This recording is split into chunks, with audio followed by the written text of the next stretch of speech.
ہیں وہ بھی آپ کے سامنے ہیں۔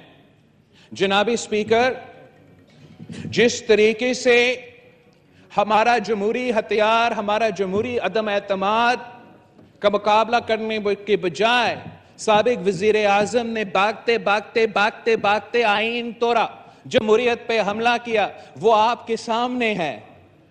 یہ سب لوگ سابق وزیر اعظم پاکستان، ڈیپٹی اسپیکر، صدر Pakistan on the night of April 3rd, on the night of April 9th and April 10th, اور April 10th سے لے کے آج تک جو آئین شکنی کر چکے ہیں، جو آئین توڑ رہے ہیں، جو آئین پہ عمل کرنے سے انکار آج تک کر رہے ہیں، یہ نیشنل اسمبلی، یہ پارلیمان کیسے اس قسم کے حملے کو اگنور کر سکتے ہیں؟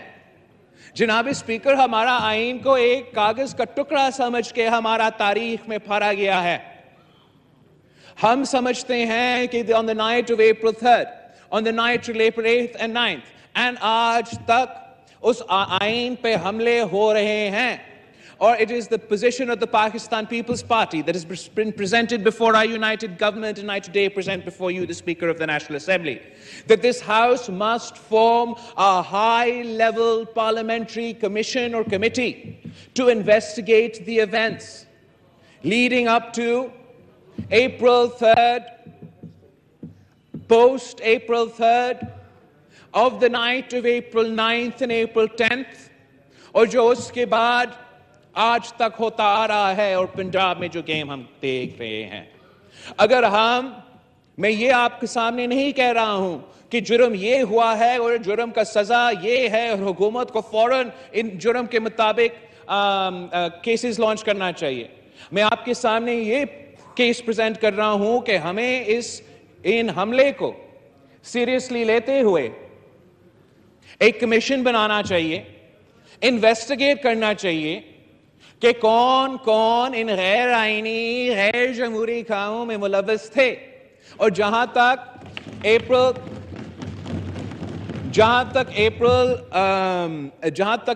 3rd کی انسیڈنس ہے، وہاں تو سپریم کورٹ نے اپنا فیصلہ میں صاف بتا دیا کہ غیر آئینی کام ہوا تھا، لیکن آگے جا کے جس طریقے سے ان کورٹس کے آرڈرز پہ عمل نہیں ہو رہا تھا، اور جو بھی وہ تسلسل تھا، جس طریقے سے اس سابق حکومت نے اس مقابلہ سے، جمہوری مقابلہ سے بھاگتے ہوئے آئین اور جمہوریت پہ حملہ کیا، جناب speaker, the people of Pakistan expect accountability.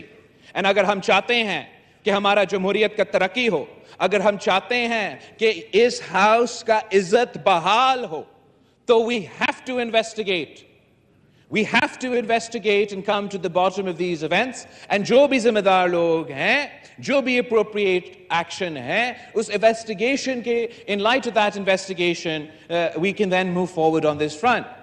اس لیے کہ کوئی ایکشن نہیں لیا گیا، اس لیے کہ یہ سنگین حملہ آئین شکنی اگنور کیا گیا، سابق وزیر اعظم سمجھتا ہے کہ وہ کوئی مقدس گائے ہے، اور مقدس گائے بن کر ملک اور قوم، ملک کے کونے کونے میں پھر رہا ہے، اور ایسے حملے کر رہے ہیں جو تو سیاست اپنی جگہ، ہمارا قومی انٹرسٹ کے خلاف ہے، ہمارا آئین کے خلاف ہے، ہمارا انٹرنیشنل سٹینڈنگ پہ حملے ہیں، ہمارا معاشی صورتحال سے، ان قسم کے ایکشن سے، اس قسم کے پولیٹیکل انسٹیبلٹی سے نقصان ہی پہنچے گا۔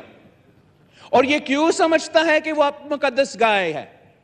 وہ اس لیے سمجھتے ہیں کہ مقدس گائے ہیں کہ آج تک اسی ایک سلیکٹڈ کے خلاف کوئی قدم نہیں اٹھایا گیا۔ ہم سب نے یہ اگنور کیا کہ 2018 کے الیکشنز میں ملک کے بدترین دھاندلی کے تھرو، ہمارا ادارے کے حملے کی وجہ سے ایک حکومت بنایا گیا، 4 سال پہ اس ملک میں مسلط ہوا، معیشت کو تباہ کیا، خارجہ سطح پہ پاکستان کو آئسولیٹ کیا، آئین، جمہوریت، انسانی حقوق، معاشی حقوق پہ حملہ کرتے آئے، صوبے کے حقوق پہ ڈاکے مارتے رہے، بجلی کا بحران پیدا ہوا جہاں بجلی بحران نہیں تھا، پانی کا سنگین بحران پیدا کیا گیا، اور آج تک چولستان ہو، سندھ ہو، بلوچستان ہو، وہاں کے عوام پیاس کی وجہ سے پریشان ہے۔ ہمارا جو فوڈ سیکیورٹی سچویشن ہے جناب اسپیکر، ان جیو پولیٹیکل ایونٹس سے پہلے ہی ویٹ کا بحران جیو پولیٹیکل ایونٹ سے پہلا پیدا ہوا تھا۔ آپ کا یوریا اور کھاد کا بحران ان انٹرنیشنل ڈیولپمنٹس سے پہلے ہوئے تھے۔ آج جو آپ کا فوڈ سیکیورٹی کا پوزیشن ہے، وہ نہ صرف اس پہلے بحران کو ہم نے کسی طریقے سے فل کرنا ہے، مگر جو جیو پولیٹیکل ایونٹس ہرائزن پہ ہمیں نظر آ رہا ہے، جو یوکرین، رشیا اور نیٹو کے درمیان ایک سچویشن پیدا ہوا ہے، اس کی وجہ سے مزید مشکلات کا سامنا کرنا پڑے گا آپ کو، پاکستان کو، اس ریجن کو، پوری دنیا کو، ویٹ پروکیورمنٹ میں، یوریا، فرٹیلائزر، ڈی آئی پی کے پروکیورمنٹ میں، جو سپلائی چینز کے انٹرپشنز اس کرائسس کی وجہ سے اور اس سے پہلے کووڈ-19 کی پینڈیمک کی وجہ سے پاکستان کے لیے فوڈ اور انرجی سیکیورٹی ایک بہت سنگین مسئلہ ہے جس کا مقابلہ ہونا ہے۔ اور ان سارے کے سارے حالات میں ہم اس وزیر اعظم کو اجازت دے رہا ہے کہ وہ جو بھی جی بات کرے، وہ جہاں بھی حملہ کرے، کوئی اس سے پوچھنے والا نہیں ہے۔ اور میں سمجھتا ہوں کہ سب سے پہلے قدم یہ ہونا چاہیے کہ ہمارا پارلیمانی کمیشن اپنا کام شروع کرے کہ اپریل 3 سے لے کے آج تک جو آئین پہ حملے ہوئے ہیں، اس پہ کیا قدم اس ہاؤس سجیسٹ کر رہے ہیں اور اس پہ کیا قدم اٹھایا جائے گا۔ ہم یہ برداشت نہیں کر سکتے کہ وہی شخص جو اکاؤنٹیبلٹی، کرپشن کر رہا 30 سال سے، جناب اسپیکر 4 سال سے نہیں، 30 سال سے ہمارا کان پک چکے ہیں یہ سن کے کرپشن، چور 4 سال حکومت میں رہ کے ایک چور کو سزا نہیں دلوا سکا، خود چور نکلے، خود تاریخ کا سب سے بڑے چور نکلے۔ یہ نیا حکومت کا ہمارا تو ورژن نہیں ہے، یہ ٹرانسپیرنسی انٹرنیشنل کے مطابق جو کرپشن پچھلے 4 سال میں ہوا ہے، پاکستان کی تاریخ میں اس کے مقابلہ نہیں کر سکتا۔ جو ہم نے دیکھے کہ وزیر اعظم اور خاتون اول کے جو ارد گرد لوگ تھے، وہ 4 سال کے اندر ارب پتی بن چکے ہیں۔ جس وزارت میں اب دیکھے irregularities ہے، کرپشن ہے۔ کوئی وزیر اعظم سے پوچھے کہ آپ کے اور خاتون اول کے جو دوست ہے، ان کے ویلتھ میں اتنا اضافہ کیسے ہوا؟ کوئی وزیر اعظم سے پوچھے کہ وہی شخص جو اس عہدہ سنبھالنے سے پہلے وہی وزیر اعظم کا اپنا جو فائنانشل پوزیشن ہے وہ ہر سال میں اتنا زیادہ کیسے بھرا؟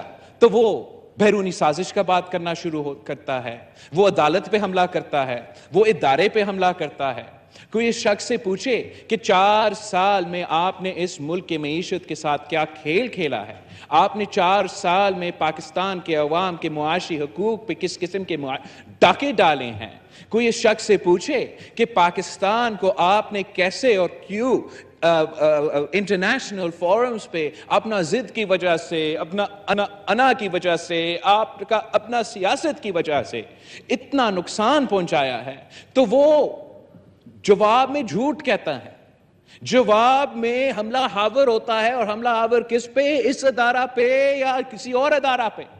اس تسلسل کو ہمیں روکنا پڑے گا، اس قدم کو ہمیں روکنا پڑے گا، سیاسی طریقے سے عوام کو سمجھانا پڑے گا، اور جمہوری طریقے سے جناب اسپیکر اس ہاؤس کو اپنا رول پلے کرنا پڑے گا، عدالت کو اپنا رول پلے کرنا پڑے گا، سارے ادارے کو اپنے رول پلے کرنے پڑیں گے تاکہ ہم آئینی راستے اپنائیں۔ پاکستان پیپلز پارٹی جب اپوزیشن میں تھا تو ہمارا یہ پورا کوشش تھا کہ ہم اپوزیشن کرے، سخت ترین اپوزیشن کرے، مگر آئینی جمہوری اور قانون کے دائرے میں رہ کے اپوزیشن کرے. اور ہم اپنے اپوزیشن کے دوستوں کو بھی سمجھاتے رہے کہ extreme positions Pakistan people's party نہیں لے سکتی، ایکسٹریم موقف پاکستان پیپلز پارٹی نہیں لے سکتی. اور پاکستان پیپلز پارٹی یہ سمجھتی ہے کہ آپ اپنا احتجاج بھی کرے، جمہوری حملہ بھی کرے، جمہوری پارلیمان میں رہ کے ان کے خلاف قدم اٹھائے اور آپ جیت سکتے ہیں. اور یہ جمہوریت کی کامیابی، یہ آئین کی کامیابی ایک ایسا تاریخی پریسیڈنٹ سیٹ ہو چکا جس کے نتیجے میں آگے جا کے 100 دنوں کی دھرنے کے بجائے، ادارے پہ فزیکل حملے کے بجائے ایک جمہوری تقریر کے اپنایا جاتا. اور نہ صرف سابق وزیر اعظم کے خلاف، لیکن آئندہ اگر ایسا کوئی وزیر اعظم آئے جو ناکام رہے، نا اہل رہے، اپنے عہدہ سنبھالے کے لائق نہ رہے، تو ایک جمہوری آئینی طریقہ ہے اس ہاؤس کے لیے اس کو ہٹانے کے لیے. مگر خان صاحب کا اور پی ٹی آئی کا ریاکشن کیا رہا ہے اس جمہوری اور آئینی قدم کے خلاف؟ اس جمہوری اور آئینی قدم کے خلاف خان صاحب ایک جھوٹ پہ مبنی ایکسٹریم پوزیشنز لے کے ملک و قوم کے سامنے دو آپشنز رکھیں کہ زبردستی فوراً خان صاحب کے ٹرمز پہ الیکشنز اب ہو، یا وہ ایسے حالات پیدا کرنا چاہتے پیدا کرنا چاہتے جس سے کسی تھرڈ فورس کو موقع ملے. اور جو بھی یہ اس کا اسٹریٹجی آج کا نہیں ہے. جناب اسپیکر، میں اس ہاؤس سے اور آپ سے شیئر کرنا چاہوں گا کہ عدم اعتماد کا ایک رات پہلے مجھے ایک پیغام پہنچایا گیا، ایک دھمکی دی گئی کہ ہم فوراً الیکشنز مانیں یا مارشل لا ہوگا. یہ دھمکی ایک حکومت کا وزیر نے ہمارا ایک ساتھی کے تھرو مجھ تک پہنچایا. اور میرا خیال یہ ہے جبکہ وہ اسٹریٹجی عدم اعتماد کو ناکام کرنے کے لیے تھا، اور شکر الحمدللہ ان کا یہ اسٹریٹجی ناکام رہا. ہمارا سارے کے سارے ادارے جو ماضی میں متنازع تھے، چاہے ہمارا اپنا ادارہ ہو، چاہے وہ عدلیہ ہو، چاہے وہ اسٹیبلشمنٹ ہو، وہ ان کے پرووکیشنز کے باوجود آئین اور قانون میں رہ کے اپنے کام کرتے رہے اور جمہوریت کا فتح تھا. تو آج بھی عمران خان صاحب اور پی ٹی آئی کا یہی اسٹریٹجی ہے کہ ایسے حالات پیدا کرے، ایسے پولیٹیکل انسٹیبلٹی پیدا کرے، ایسے غیر ذمہ دارانہ حملے کرتے رہے تاکہ یا اصلاحات کے بغیر ہم الیکشنز کرے، یا وہ پرووک کرے، جمہوریت کو انڈرمائن کرے، جمہوری ادارے کو انڈرمائن کرے اور فورس کرے کہ غیر جمہوری، غیر آئینی قدم اٹھایا جائے. جناب اسپیکر، ہم سب کا یہ تسلسل اور ہمارا سب کا یہ کوشش ہونا چاہیے کہ خان صاحب کا یہ سازش ناکام رہے. ہم سب کے مل کے محنت کرنا پڑے گا کہ خان صاحب کا یہ سازش ناکام ہو اور ہم پاکستان کو بچا سکے. اور پاکستان کو بچانے کے لیے میں اپنا پارٹی کا پالیسی اس ہاؤس کے سامنے کلیئر کرنا چاہ رہا ہوں کہ پہلے اصلاحات پھر انتخابات. ہم وہ غیر جمہوری طاقتیں نہیں ہیں، ہم وہ غیر جمہوری طاقتیں نہیں ہیں جو پولیٹیکل انجینئرنگ پہ یقین رکھتے ہیں، جو کہتے تھے کہ پہلے احتساب پہ انتخاب. ہم جمہوری قوتیں ہیں، ہم انتخابات چاہتے ہیں، ہم فری اینڈ فیئر الیکشنز چاہتے ہیں، اور ہمارا مطالبہ ماضی میں بھی یہ رہا ہے، ہمارا لانگ مارچ کے دوران یہ رہا ہے. پاکستان کے عوام کے سامنے ہم نے یہ وعدہ کیا ہے، پاکستان کی عدلیہ کے سامنے میں نے خود اور ہمارے دوستوں نے یہ وعدہ کیا ہے، جگہ جگہ ہم نے یہ پوزیشن رکھا ہے کہ پہلے ہم اصلاحات کریں گے، الیکٹورل ریفارمز کریں گے. الیکٹورل ریفارمز کے دو پہلو ہے. سب سے پہلے فوراً جلدی ہم نے جو وہ سارے غیر جمہوری الیکٹورل